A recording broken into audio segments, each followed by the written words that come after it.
अस्सलामुअलैकुम वरहमतुल्लाहि वबरकातुहू। आप देख रहे हैं मेरा यूट्यूब चैनल और मैं हूं गुलाम नबी मदनी। आज 26 दिसंबर 2023 है और आज दिन है मंगल का। इस वीडियो में गजा और इसराइल के दरमियान जारी जंग के हवाले से ताज़ा तरीन खबरें हैं, नई अपडेट्स, नई मालूमात और डेवलपमेंट्स हैं, वो आपके सामने रखने जा रहे हैं। नाज़रीन किराम, गजा और इसराइल के दरमियान इस वक्त शदीद घुमसान की खूनी जंग चल रही है।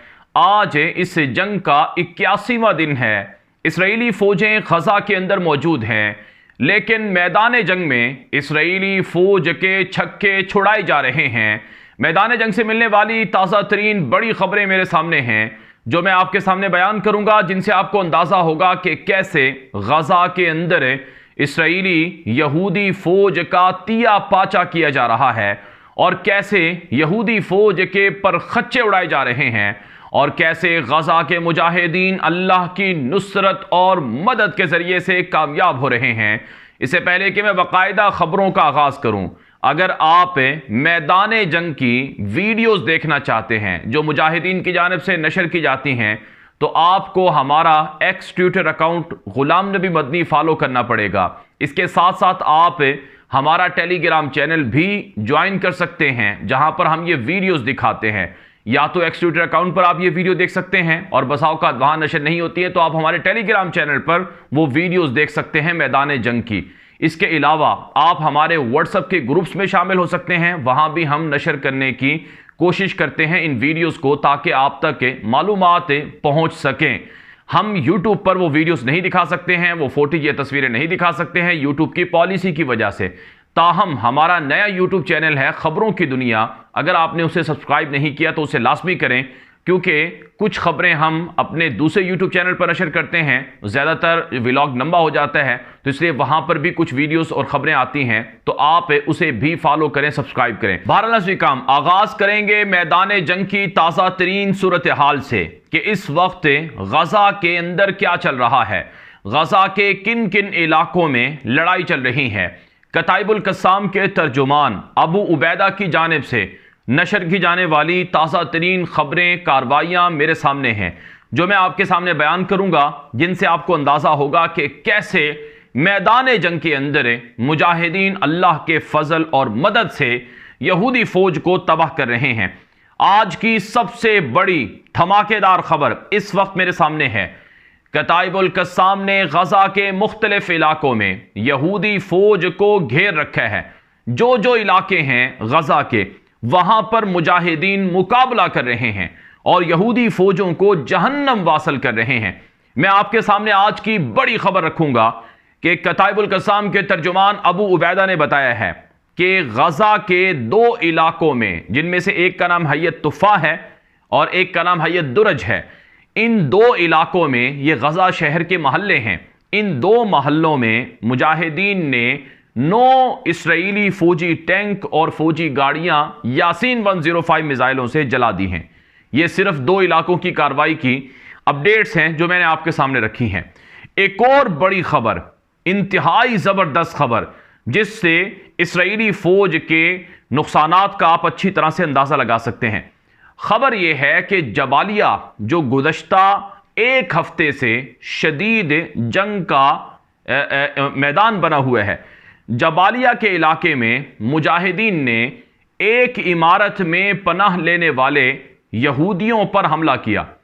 अब ये जो इमारत है, इस इमारत की कई मंजिल हैं, यानी कई फ्लोर हैं, तो तकरीबन 4 से 5 मंजिलें होती हैं आमतौर पर गजा की इमारतों की। तो इस इमारत में पनाह लेने वाले जो यहूदी थे, उनकी तादाद 40 थी। कताइबुल कस्साम के तर्जुमान अबू उबैदा ने बताया कि हमारे मुजाहिदीन ने उस पूरी इमारत को मिसाइलों से जला दिए हैं। जितने यहूदी फौजी उसमें थे, 40 के 40 या तो वो हलाक हुए हैं या वो जख्मी हुए हैं। और बाद अज़ां देखा गया है कि उन यहूदी फौजियों को निकालने के लिए इसराइली हेलीकॉप्टर भी आए और वो वहां से उनको निकाल कर उनकी लाशों को और जख्मियों को लेकर गए हैं। ये बात मुजाहिदीन की जानिब से, कताइबुल कस्साम की जानिब से बताई गई है। अब कुछ लोगों ने सवाल हमसे किया कि जब इसराइल के यहूदी फौज के हेलीकॉप्टर आते हैं तो उनको क्यों नहीं मारा जाता है। याद रखें, मुजाहिदीन अपना काम करते हैं, ज़रूरी नहीं है कि हर चीज़ को ही मारा जाए कि उसकी वजह से नुकसान हो। बस वो अपना काम करते हैं, 2 या 3 मुजाहिद होते हैं, काम करते हैं, कार्रवाई करते हैं और उसके बाद सही सलामत अपने जो उनके ठिकाने हैं यानी सुरंगे हैं उनमें वो चले जाते हैं। एक और बड़ी खबर आपके सामने रखूंगा, मुजाहिदीन की जानिब से इसराइली यहूदी फौज की स्नाइपर शूटर, जो मुजाहिदीन के स्नाइपर शूटर हैं, वो जो इसराइली फौज की खोपड़ियां उड़ाते हैं, उनकी कार्रवाइयों में इजाफा हो चुका है। जगह जगह पर मुजाहिदीन के स्नाइपर शूटर खुशखबरियां सुना रहे हैं। एक बड़ी खबर मेरे सामने है कि गजा शहर के मशरकी इलाके तुफाह, जहां पर कुछ देर पहले मैंने आपको खबर सुनाई है कि 9 गाड़ियां तबाह हुई, हयत तुफाह में एक यहूदी फौजी की खोपड़ी मुजाहिदीन के स्नाइपर शूटर ने उड़ाई है। रोजाना कम से कम 5 वाकयात हो रहे हैं, यानी 5 कार्रवाइयां हो रही हैं जिनमें स्नाइपर शूटर अपनी कार्रवाइयां करते हैं, यहूदी फौज को यानी उनकी खोपड़ियां उड़ा देते हैं। अब मैं आपके सामने कुछ और खबरें रखता हूं। ये कार्रवाइयां मैं आपको बता रहा हूं मैदान जंग की, जिससे आपको अंदाजा होगा कि जंग में चल क्या रहा है। एक और बड़ी खबर है, कताइबुल कस्साम ने बताया है कि गजा शहर का इलाका है जबल रीस, वहां पर एक कार्रवाई हुई, जो बारूदी डिवाइस है वो लगाई गई और उससे पैदल ऑपरेशन करने वाली जो उस इलाके के अंदर फौजी थे यहूदी, वो हलाक और जख्मी हो गए हैं। यह गजा शहर की मैंने आपके सामने खबर रखी है। फिर नाज़रीन किराम, जो एक और बड़ी खबर है जबालिया से, कि एक पूरा जो फ्लोर था, बिल्डिंग था, उसको TBG मिसाइलों से मुजाहिदीन की जानिब से निशाना बनाया गया है और यहूदी फौजियों को हलाक किया गया है। ये एक और बड़ी खबर मैं आपके सामने रख रहा हूं, ब्रेकिंग न्यूज़ है मेरे सामने। कताइबुल कस्साम ने हाई अश-शेख रिजवान के इलाके में मजीद 4 यहूदी फौजी गाड़ियां तबाह कर दी हैं। एक और बड़ी खबर आपके सामने रखूंगा कि खान यूनस के इलाके में इसराइली फौज का D9 जो बिल्डोजर था, बड़ा हैवी किस्म का, उसको मुजाहिदीन ने जला दिया है। फिर एक और बड़ी कार्रवाई जिससे आपको अंदाजा होगा कि कैसे गजा के अंदर मुजाहिदीन इसराइली फौज को नुकसान पहुंचा रहे हैं। खान यूनस से खबर है कि एक इमारत में, जो खजा इलाका है खान यूनस का, वहां पर एक इमारत थी, उसमें जमा होने वाले यहूदी फौजियों पर जो बारूदी डिवाइसेस हैं वो लगाकर हमला किया गया और जितने यहूदी फौजी इमारत में थे वो हलाक और जख्मी हुए हैं। फिर नाज़रीन किराम, एक और जो बड़ी खबर है वो ये है कि इसराइली फौज की 4 फौजी जीप को बारूदी डिवाइसेस लगाकर वस्ती गजा के इलाके जोहरद्दीक में मुजाहिदीन ने तबाह किया है। हमने वो वीडियो भी अपने एक्स ट्विटर अकाउंट पर भी नशर की है, टेलीग्राम पर भी नशर की है और व्हाट्सएप पर भी नशर की है। तो आपको बार बार कुछ लोग हमसे ये कहते हैं कि आप ये वीडियो में क्यों कहते हैं कि हमारे फलां टेलीग्राम चैनल को ज्वाइन कर लें, एक्स ट्विटर। ये मैं अपने लिए नहीं कहता हूं, ये आप नाजरीन के लिए कहता हूं, आप देखने वालों के लिए कहता हूं कि चूंकि हम यूट्यूब पर तो सारी चीज़ें नहीं दिखा सकते हैं, तो अगर आप खबरें यहां से सुने, लेकिन जब आपको कहा जाता है कि वो वीडियोस अगर आप देखना चाहते हैं तो आप वो वीडियोस देख सकते हैं। हमारे सामने तो गजा की जो मुसलमानों का जो कत्लेआम है वो फुटेज भी हैं, वो मनाजिर भी हैं, लेकिन हम आपको नहीं दिखा सकते हैं। तो इसलिए ये हम अपने लिए नहीं कर रहे हैं, अल्लाह ताला हमारी नीयतों को जानता है। तो आप में से जो लोग देखना चाहते हैं, अब कुछ लोग हमसे ये भी कहते हैं कि हमें टेलीग्राम चैनल नहीं बनाना आता है, कुछ कहते हैं कि हमें एक्स ट्विटर अकाउंट नहीं बनाना आता है। दुनिया में आज कोई चीज़ मुश्किल नहीं है, अगर आपको नहीं आता तो आप अपने इर्द गिर्द किसी जानने वाले से रब्ता करें और उनसे वो बनवा लें। तो ये चीज़ें जब आप तक होंगी तो आप वहाँ मुसलमानों की सूरत हाल देख सकेंगे। मुसलमान जब अपने मुसलमान भाइयों की कामयाबी देखता है तो उसके दिल में खुशी पैदा होती है।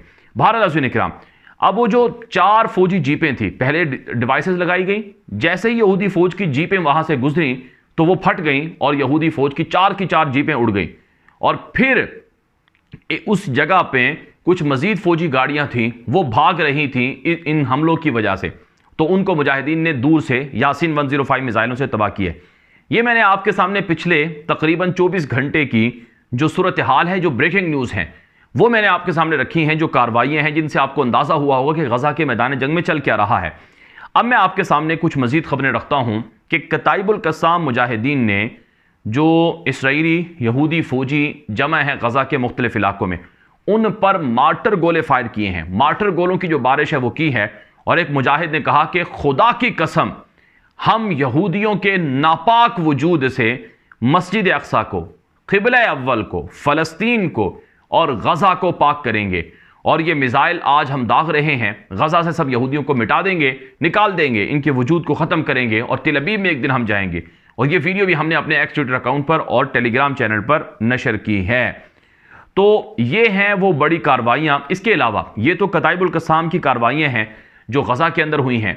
अगर मैं बात करूँ जो सराइल कुद्स के मुजाहिदीन हैं, कताइबुल मुजाहिदीन के नाम से जो एक और मुसल्लह तंजीम है और सियासी तंजीम है, अगर मैं उनकी कार्रवाइयाँ आपके सामने रखूँ तो वो भी हैं। मसलन सराइल कुद्स के मुजाहिदीन ने गुज़श्ता 24 घंटे में 3 अलग अलग इलाकों में इसराइली फ़ौज पर मार्टर गोलों की बारिश की है।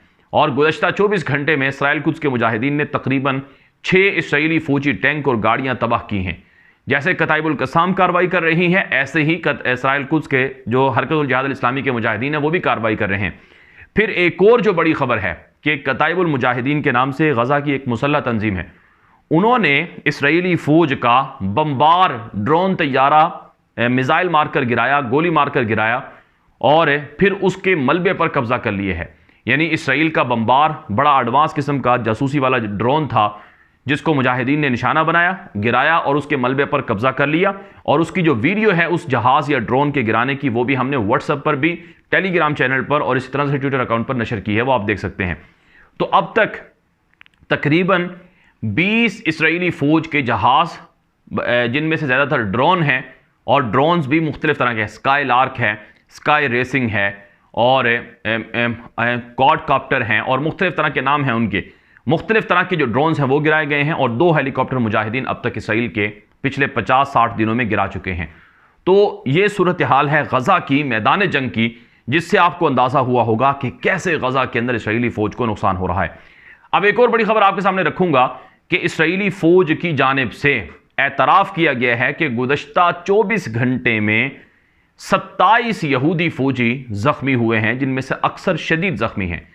इसराइल का गजा के करीब जो सबसे करीब तरीन हॉस्पिटल है वो बीर सबा में सोरोका के नाम से है। उस हॉस्पिटल में मुसलसल ज़ख्मियों को लाद लाद कर गजा से लाया जा रहा है जो यहूदी फ़ौजी हैं। और पिछले 4 दिनों में तकरीबन इसराइली फ़ौज के 25 से ज़ायद यहूदी फ़ौजी हलाक हुए हैं। इसराइली फ़ौज के मुताबिक, ये मुजाहिदीन के मुताबिक नहीं है, इसराइली फ़ौज के एतराफ़ के मुताबिक बहुत ज़्यादा नुकसान हो रहा है गजा में इसराइली फ़ौज का।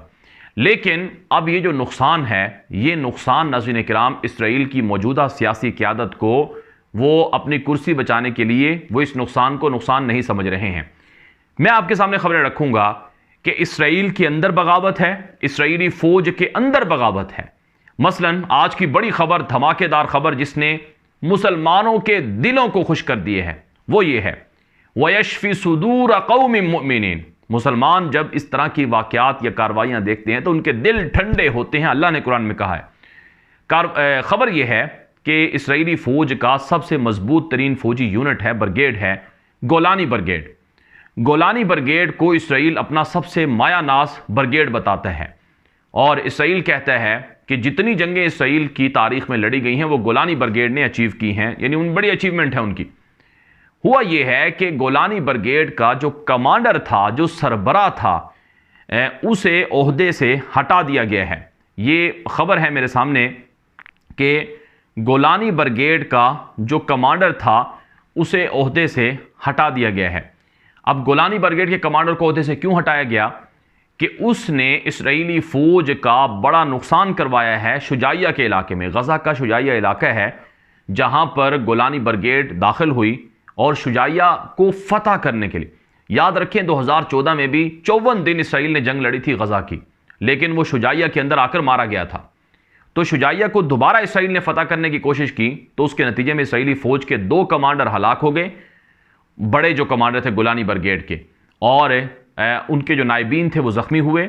और अक्सर उनके बाद जो यहूदी फ़ौजी कमांडर बनाए गोलानी की वो भी हलाक और ज़ख्मी हुए हैं। तो शुजाइया में गोलानी ब्रिगेड हारी है। तो गोलानी ब्रिगेड का जो नुकसान हुआ उस पर उसके फ़ौजी कमांडर को हटा दिया गया कि तुमने उन इमारतों में गोलानी ब्रिगेड के फ़ौजियों को क्यों दाखिल किया, ये बड़े कमांडो थे, इनको तुमने दाखिल किया उन इमारतों में। और उनमें से एक इमारत में यहूदी फ़ौजी दाखिल हुए तो वो इमारत मुजाहिदीन ने बारूदी डिवाइसेज से भरी हुई थी, उसके अंदर यहूदी फ़ौजी हलाक हो गए। तो अब गोलानी ब्रिगेड का जो कमांडर था सरबरा, उसे ओहदे से हटाया गया है, उसका कोर्ट मार्शल हो रहा है। कि तुमने इसराइली यहूदी फौजियों को शुजाइया में नुकसान पहुंचाया है। तो ये बगावत है, ये आप समझ सकते हैं कि इसका कितना नेगेटिव इंपैक्ट पड़ेगा। अब एक और बात समझ लीजिए कि गोलानी ब्रिगेड ये वो फौजी ब्रिगेड है जिसने गजा में दाखिल होकर गजा की पार्लियामेंट पर कब्जा किया, गजा की सुप्रीम कोर्ट पर कब्जा किया, गजा की जो पुलिस का हेडक्वार्टर था उस पर कब्जा किया, गजा की हमास का जो फौजी हेडक्वार्टर था, मिलिट्री कैडेट कॉलेज था, उस पर कब्जा किया और बड़ी बड़ी अहम इमारतों पर कब्जा किया गोलानी ब्रिगेड ने। फिर उन्हें तस्वीरें बनवाई, वहां धमाकों से उसे उड़ा दिया। मुजाहिदीन ने इस गोलानी ब्रिगेड को इतना मारा है कि अब यह गजा में नहीं है, क्योंकि इसको गजा से निकाल लिया गया है कि जो बचे खुचे इसके कमांडोज हैं वो भी मारे जाएंगे। अब एक और गोलानी ब्रिगेड की तरह का ब्रिगेड है जैफाती या गिवाती ब्रिगेड उसे कहता है इसराइल। अब ये जो जाफाती या गिवाती ब्रिगेड है इसके साथ मुजाहिदीन सलूक कर रहे हैं, चुन चुनकर उन्हीं को मार रहे हैं जो बड़े बड़े कमांडोज हैं, बड़े बड़े इलीट फौजी हैं। तो बहुत बड़ा नुकसान हो रहा है इसराइली फौज का। अब मैं आपके सामने एक और बड़ी खबर रखूंगा कि आज की बड़ी खबर है कि इसराइली पार्लियामेंट का कैनिसेट का इजलास हुआ है। अब इसराइली पार्लियामेंट को कैनिसेट कहा जाता है, उसका जो इजलास हुआ है उसमें इसराइली वजीर आज़म नेतन्याहू ने खिताब किया। इसराइल का जो अपोजिशन लीडर है यायर लपेद उसने भी खिताब किया और उस पार्लियामेंट में जो यहूदी कैदी गजा में हमास के कब्जे में हैं उनके जो रिश्तेदार हैं वो भी बुलाए गए थे। अब नेतन्याहू खिताब करता है कि हमें ये जंग जारी रखना पड़ रही है, हम इस जंग को बाहर सूरत लड़ेंगे जब तक कि हम कामयाब ना हो जाएं या हमास को ख़त्म ना कर दें और गजा पर इसराइल का मुकम्मल कब्जा ना कर लें।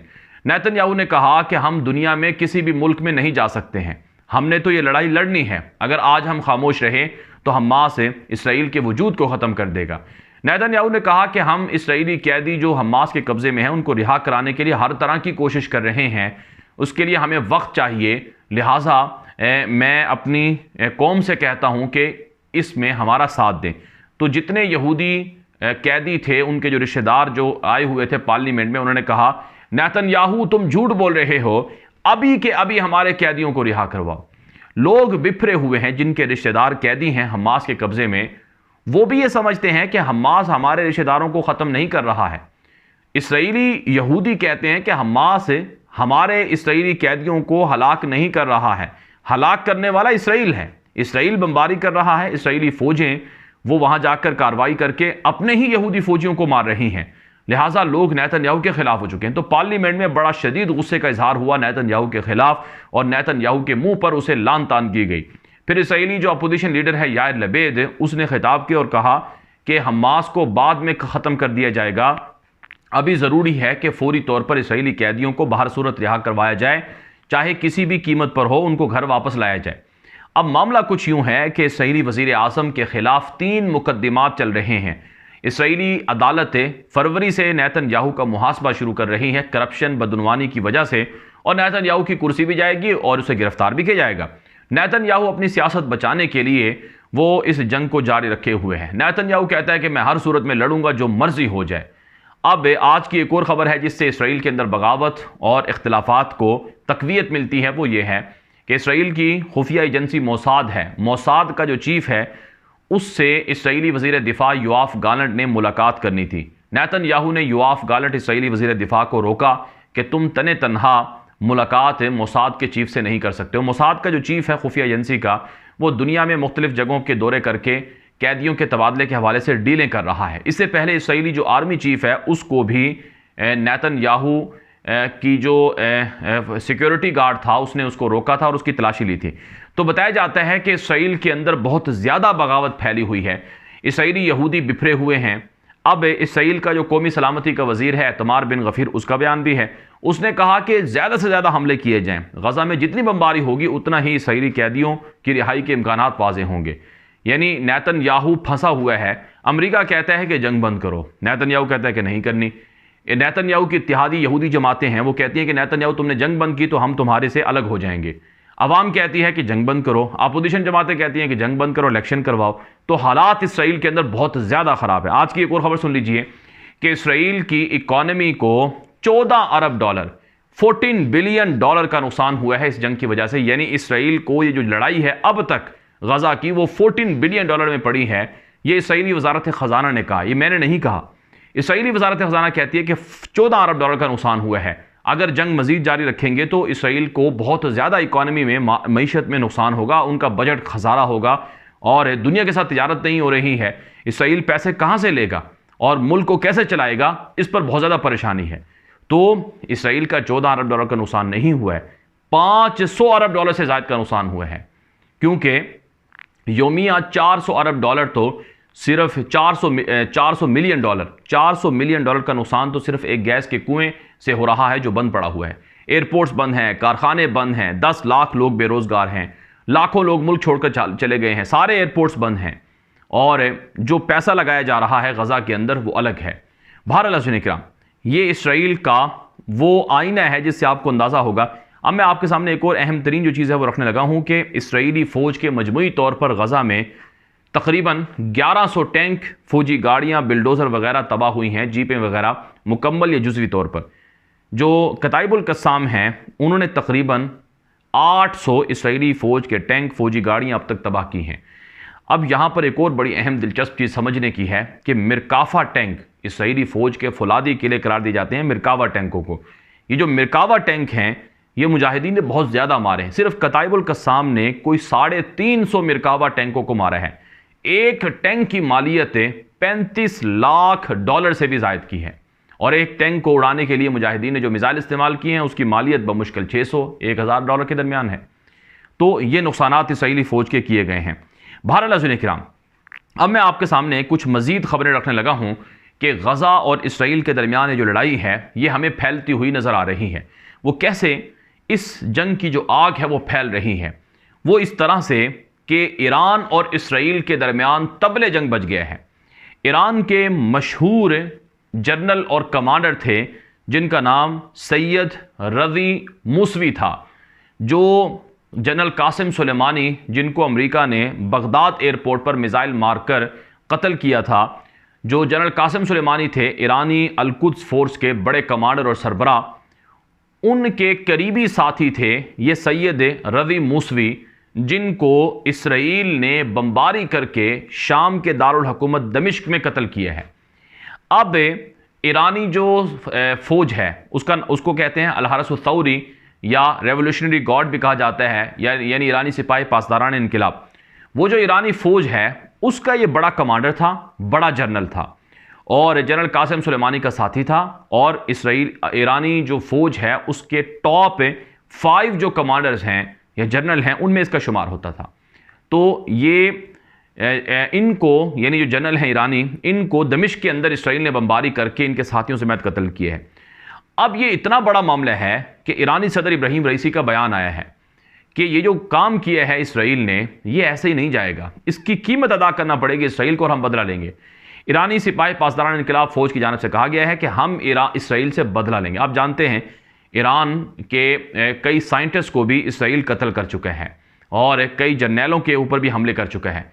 तो अब इसराइल के अंदर जो बातें आ रही हैं वो ये हैं कि चूंकि हिजबुल्ला, जो लबनान के अंदर हिजबुल्ला है, जो ईरान नवाज तंजीम है जिसे ईरान सपोर्ट करता है, हिजबुल्ला चूंकि शुमाल से इसराइल पर हमले कर रहा है, लिहाजा ईरान को सबक सिखाने के लिए हमने हिजबुल्ला की वजह से ये इस जनरल को कत्ल किया है। अब ईरान ने धमकी दी है कि इसराइल तुम्हें इसकी कीमत अदा करना पड़ेगी। अब ईरान क्या करने जा रहा है कि लबनान की हिजबुल्ला तंजीम के ज़रिए से बहुत बड़े हमले इसराइल के अंदर करवा सकता है, यानी जो बाहरी जहाज़ है लबनान की हदूद से गुजरते हैं, समंदरी हदूद से, तो उन पर हमले हो सकते हैं और किसी बड़ी इसराइली जो जनरल है या उसकी जो फौजी हैं उन पर हमले हो सकते हैं। माहिरीन बता रहे हैं मशरिक़ वस्ता के ये जो लड़ाई है इसकी आग फैलेगी। कुछ दिन पहले, 2 दिन पहले की खबर है कि एक इसराइल से मुंसलिक जहाज़ था, बाहरी जहाज़, उस पर ईरान के ड्रोन ने हमला किया था। गुजरात का जो इलाका है वेरावाल का, वहाँ पर, जिस पर अमेरिका ने कहा था कि हम ईरान को बताएंगे, ईरान ने कहा था कि वो हमने हमला नहीं किया है। और फिर आप जानते हैं यमन से जो अंसारुल्लाह हूसी हैं वो हमला कर रहे हैं। तो यमन का महाज खुला हुआ है, लबनान का महाज खुला हुआ है, शाम का महाज खुल गया है, ईरान का महाज खुल गया है और गज़ा का महाज खुला हुआ है। हालात बहुत ज़्यादा गड़बड़ हो रहे हैं। अब गज़ा की जंगबंदी के हवाले से कोई हमें मज़ीद डेवलपमेंट्स नज़र नहीं आ रही हैं। वो क्यों नहीं आ रही हैं? क्योंकि पसे पर्दा बातचीत हुई हैं। अब मिस्र के हवाले से खबर चली कि मिस्र की वसातत से हमास और हरकत-उल-जिहाद-उल-इस्लामी के साथ इसराइल के मुज़ाकरात हो रहे हैं मिस्र ने कहा कि हमास ने शराइत मुस्तरद कर दी हैं कि हम आर्जी जंगबंदी नहीं चाहते हैं मुस्तकिल। अब हमास ने कहा कि हमने तो ऐसा नहीं कहा है। तो बहुत ज़्यादा हालात जो है वो कशीदा हमें नज़र आ रहे हैं। बहरहाल ये व्लॉग थोड़ा सा लंबा हो गया है, तो ख़बरें बहुत ज़्यादा होती हैं। हम कोशिश करते हैं कि एक ही व्लॉग में, एक ही वीडियो में आप तक वो सारी ख़बरें पहुंचा दें, लेकिन फिर भी कुछ ख़बरें बच जाती हैं। आप हमारे चैनल के साथ जुड़े रहें, ग़ुलाम नबी मद्दी के साथ। हमारा नया यूट्यूब चैनल है ख़बरों की दुनिया, उसके साथ भी जुड़े रहें।